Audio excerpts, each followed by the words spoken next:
Hi guys, it's Stacey here from tycoonfactory.com.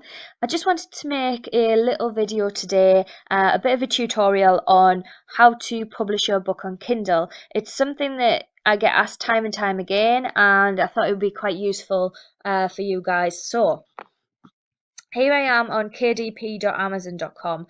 Now, if you haven't got a Kindle publishing account already, this is where you need to come to get one. As you can see, I'm already signed in, but there will be an option just to click sign up, and it's a really, really simple process. Fill in some of your details and you're already there. So once you've signed up and you log into your dashboard, there will be an option that says create a new title, and that brings you to this page here. So as you can see, this is all of the options for publishing a Kindle book, and I'm going to show you now how to get your Kindle book live on Amazon.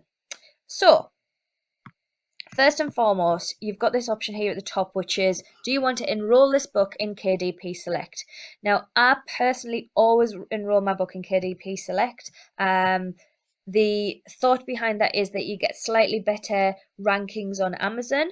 That said, there are a couple of downsides of it. One of them being that if you enroll in KDP Select, you are only allowed to sell your Kindle book on KDP Select. So you're making it just available on Amazon.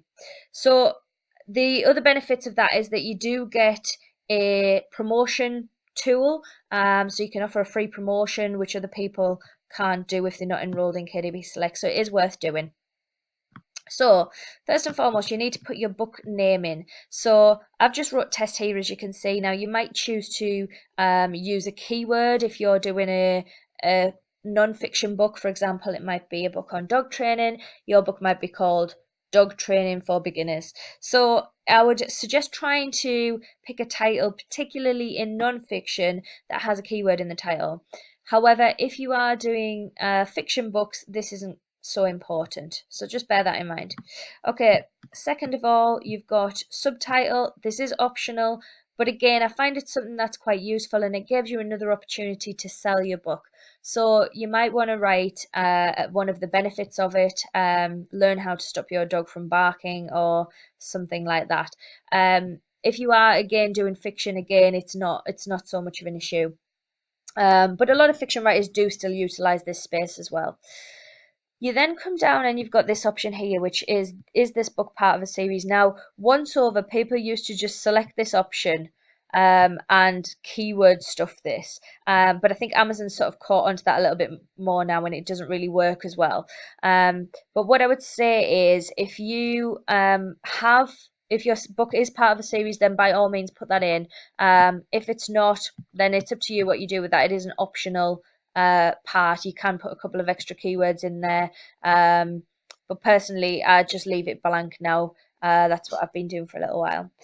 Publisher, it gives you an opportunity to advertise your company if you like. So if you have a publishing business, you might want to put the name of that in there, or if you are working with a publishing company, you can do that as well. Description. Now this is the place where you've got to sell your book. You've got 4,000 characters to do that, so I would suggest using as much of that as possible. Now, first of all, you can type that in plain text. That's absolutely fine, and that's how it will appear on the product detail page if you do that. The other option is, in this box you can actually use HTML code, so you can put bold and headline tags and all that kind of thing. It's not something that is very beginner friendly unless you've got a tool to do it. Now, I've got a couple of tools that I will include in the description.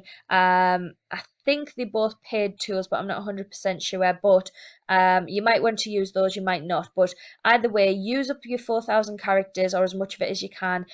Don't forget to list your benefits. Really sell your book, and that's going to be very helpful for you. Okay, as we move down the page, we've got the contributors section. So you just click add contributors, and you can then write your name or your pen name and select what it was that person did. So author, editor, forward, narrator.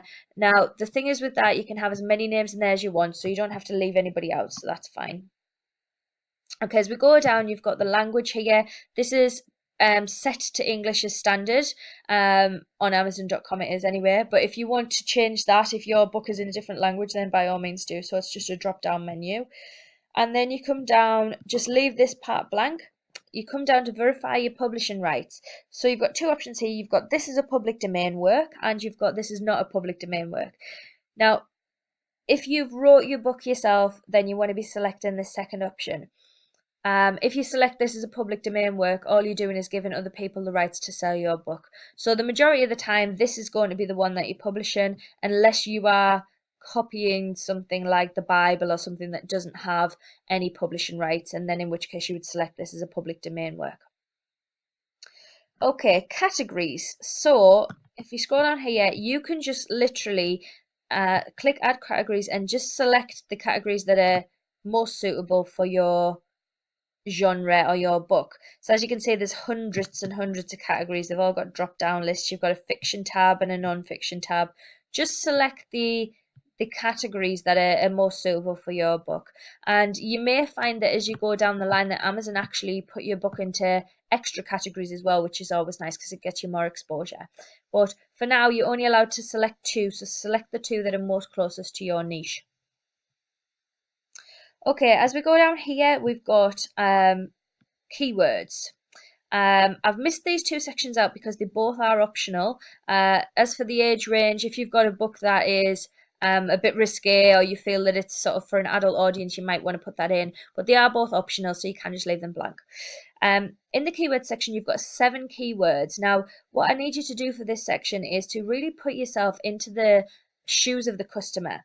So, for example, if you were doing looking for a book on dog training, what would you search in Amazon to find that book? Dog training would be your first one. Stop dog barking, dog training tips. Put yourself in the shoes of the customer. What is it that you would search for? Perhaps you would think about the problems. How do I stop my dog jumping up? And that might be a keyword. You get 7 keywords. Each of them need to be separated with commas. But really think about this because this is going to have a big impact on how your book's found. Now, one tip I have got for this is to go up and use Google Keyword Planner and just put your search term in here. It's a free tool. You just need to sign up for a Google account. It's a free tool. I'll include a link in the description. And all you want to do is put dog training into here and click Get Ideas, and it'll show you what people are searching for on Google and the search volumes as well. So as you can see, people are searching for puppy training, 40,000 searches a month. How to train a dog, 18,000, dog training tips. So it's a great tool for you to sort of find out what people are searching for, what people are looking for, and then you can use those keyword ideas in your Kindle book. So that's that section. Okay, as we go down, you can see that it's got I'm ready to release my book now or make my book available for pre-order. Unless you are doing a launch, you're always going to select the top option, but it may be that you are doing a launch and you want to make your book available for pre-order. And if you do, you just click that and it'll ask you for the date. So I'm just going to leave mine on there for the purpose of this. Okay, upload and create a book cover. If you want to use the cover creator, you can by all means do that. But personally, what I would suggest doing is going to somewhere like Fiverr or somewhere like that, because it's a very cheap service and you're going to get a book cover in advance that's a little bit more higher quality. So I would do that and upload one afterwards. So once you've got your book cover back from the designer, you just click on the browse for image, and once you've done that, your files will pop up and you can just select them from your files as you would if you were uploading one somewhere else. So that's how you do that. So this might take a couple of moments to upload, and I would just let that do that for the reason that if you kind of continue to the next step, sometimes Amazon goes a bit strange. So just continue to let that to upload, and once that's done, you can just select browse on your book content file and select your book. Now, what I would say is that if your book should be in a Word format, but they will accept other formats such as PDF, but you want to do your formatting beforehand, so make sure that your text's a good size, that you've got a table of contents in there, just because it'll stand less chance of getting flagged up by Amazon if that's the case. Now, that's not something you should be frightened of, it rarely happens, but just to make you aware of that they do have guidelines and publishing sort of terms of service, and again, I will post the link to those as well, just so you can get an idea of what it is that you need to have your book set as. So we'll just give that a couple of moments to upload there. I've just basically uploaded a blank Word file here, so it shouldn't take too long. So once that's done, you can see that that's successful, and we just scroll down, and you can preview your book. You don't have to, you can do that, and just click save and continue. And then it'll bring you up to the pricing page. And then literally all you're going to do, it's really straightforward, is on the pricing page, you're going to select 70% royalty. You put your price in. $2.99 is the minimum for a 70% royalty. And as you can see, it adds all the prices in for the different countries and the different platforms that equate to that. And then at the bottom, you select by clicking save and publish, and then you click save and publish. Now obviously I'm not going to do that because this is a test book, but that should give you a basic idea of how you go about publishing on Kindle, and I hope that's been of some help. See you later, guys.